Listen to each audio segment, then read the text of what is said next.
To crack the top 1% of all Americans, you need $13.7 million. To get ahead of 99% of people your age, you need far less than you'd guess, and it comes down to 5 decisions. Most people think getting ahead takes a better job or a bigger paycheck. The math says they're wrong. These 5 decisions separate the households that build real wealth from the 99% who don't, and everyone is something you can start this year. No raise required. Let me walk you through all 5, verified to the dollar. Here's the part almost no one tells you. When people picture the households that pull ahead, the ones sitting comfortably above everyone around them, they picture bigger paychecks, a surgeon, a founder who sold a company, someone who caught a stock at the right moment. Income is the story we've been trained to tell about wealth. But income is only the water going into the bucket. Wealth is what's left in the bucket after the year is over, and most people's buckets leak. Look at the national numbers, and a quieter story appears. In the most recent Federal Reserve survey of American household finances, only about 54% of households held any retirement account at all. Only about 1 in 5 owned a single investment outside of one. That is the real gap between the people who get ahead and the people who don't. It isn't that the top earners are doing something exotic that the rest of us can't afford. It's that most people never do the ordinary things that quietly compound. And that median household, worth around $192,000 in total, tells you how low the bar actually sits. Getting ahead of nearly everyone doesn't take a fortune. It takes doing, consistently, the handful of things almost nobody gets around to doing at all. There are 5 of them. We'll take them one at a time, and each one carries a figure you can check yourself, verified to the dollar. Meet 2 people. Darius earns $200,000 a year. By every outward measure, he is winning. The salary, the title, the lifestyle that comes with them. Andre earns $70,000, barely a third of what Darius takes home. Ask almost anyone which of these 2 ends up wealthier, and they'll point at Darius without a second's hesitation. They will be wrong. Here's why. Darius saves 5% of what he earns. That's $10,000 a year, a completely ordinary number for a high earner who also carries a high earner's expenses. The bigger house, the nicer car, the lifestyle that always seems to expand to swallow the raise. Andre saves 20%. On his smaller salary, that comes to $14,000 a year. Sit with that for a moment. Andre, earning less than half of what Darius earns, is quietly setting aside more money every year than the man who out-earns him 3-to-1. Now let it run. 30 years, and, this matters, the exact same 7% return for both of them. Neither one is a better investor. Neither one got lucky. The only difference is how much of their income they kept. After 30 years, Darius has roughly $945,000. Andre has just over $1.3 million. Andre finishes $377,000 ahead on a third of the salary. I know how that sounds. The man earning $200,000 loses to the man earning $70,000. Let me earn it. The engine of wealth in the early decades is not your return, and it is not your salary. It is the gap, the distance between what you earn and what you keep. Darius has an enormous shovel, and he's barely digging.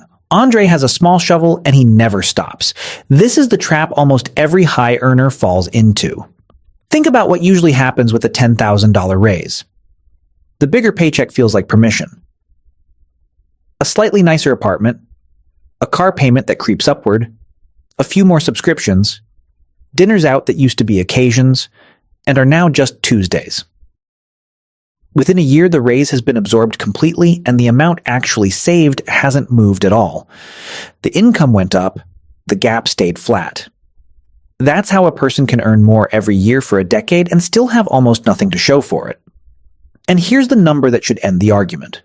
For Darius to catch Andre without saving $1 more, to close that gap through investing skill alone, he would need to earn almost 9% every single year for 30 years.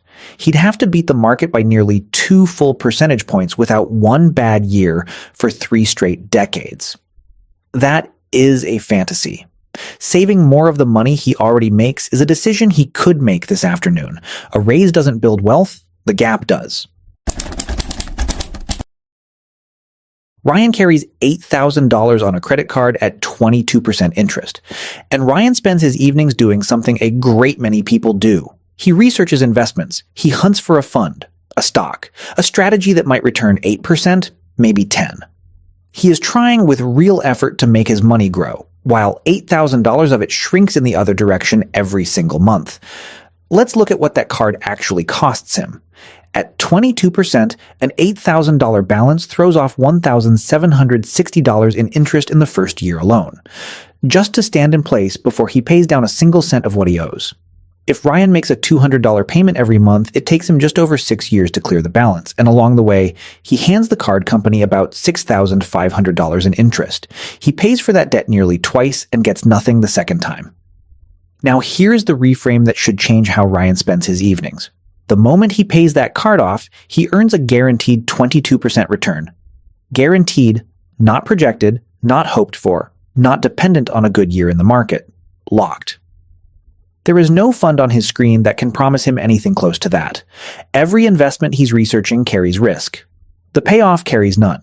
And it's actually better than it looks, because debt is repaid with after-tax dollars.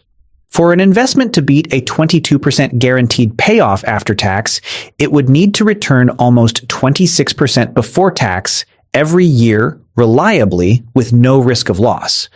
That investment does not exist.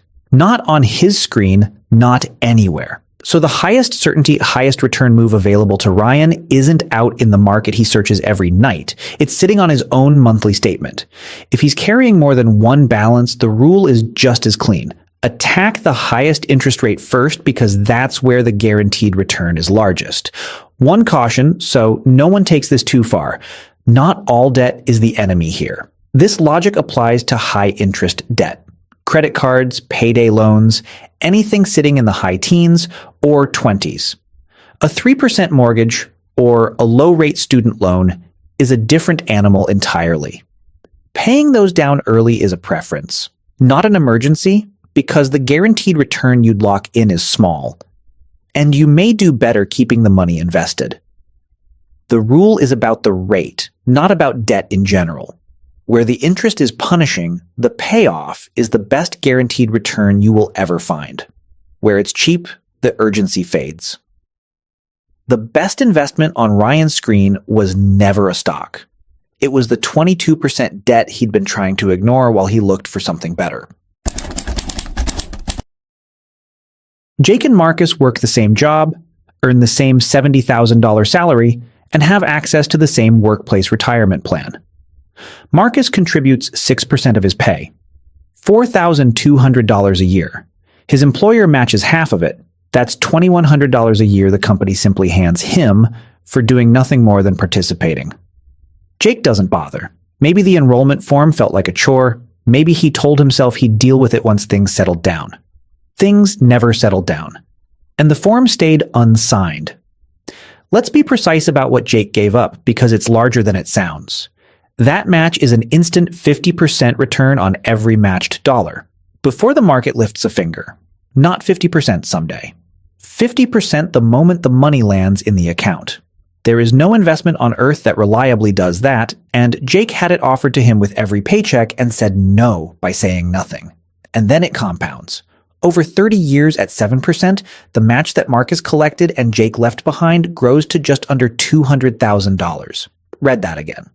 Jake didn't lose $200,000 in a market crash. He didn't make a reckless bet that went bad. He simply never claimed money that was already his. Part of his own compensation, offered freely, declined by default. That match is not a bonus and not a gift. It's a piece of his pay he chose not to pick up. And because it grew inside a tax-advantaged account, it compounded year after year untouched by taxes along the way. And it's worth saying plainly. Even a smaller match is worth claiming. A quarter match, a match capped at 3% of pay, whatever a given plan offers, it is still free money and still an instant return no market can guarantee. The only truly wrong move is the one Jake made, which is to leave it sitting there entirely untouched. $200,000 is a house in much of this country. It was on the table the whole time with Jake's name printed on it, waiting for a signature that never came. Now for the least exciting decision on this entire list. There's no clever trade here, no secret account, no tax maneuver, no insight the professionals are hiding from you. The entire decision is to do nothing, and it will out-earn nearly every stock pick you make in your life. Meet Josh and Sam. Both begin with $100,000 invested. Both hold steady through a few good years, and then the market does what the market always eventually does. It falls. In the scenario we're walking through, it drops 30% in a single year.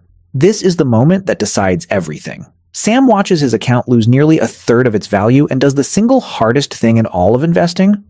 Absolutely nothing. Josh can't stomach it. He sells at the bottom, moves his money to the safety of cash, and promises himself he'll get back in once things feel calm again. But things don't feel calm for a long while, and that is precisely the trap. By the time Josh feels safe enough to return, the recovery has already happened without him. In this scenario, the two strongest rebound years pass by while his money sits idle in cash, earning nothing. He buys back in later and at higher prices, then rides the same steady returns Sam was collecting the entire time. 30 years in, Sam has just under $680,000. Josh has about $435,000. Sitting out one crash and the rebound that followed it cost Josh $244,000. 36% of everything he could have had. Now, a word of honesty, because this channel runs on it. Those exact figures come from one specific modeled path. A single crash, 2 missed recovery years. Change the depth of the drop, or the strength of the rebound, and the number moves. But the direction never does, and that's the entire point.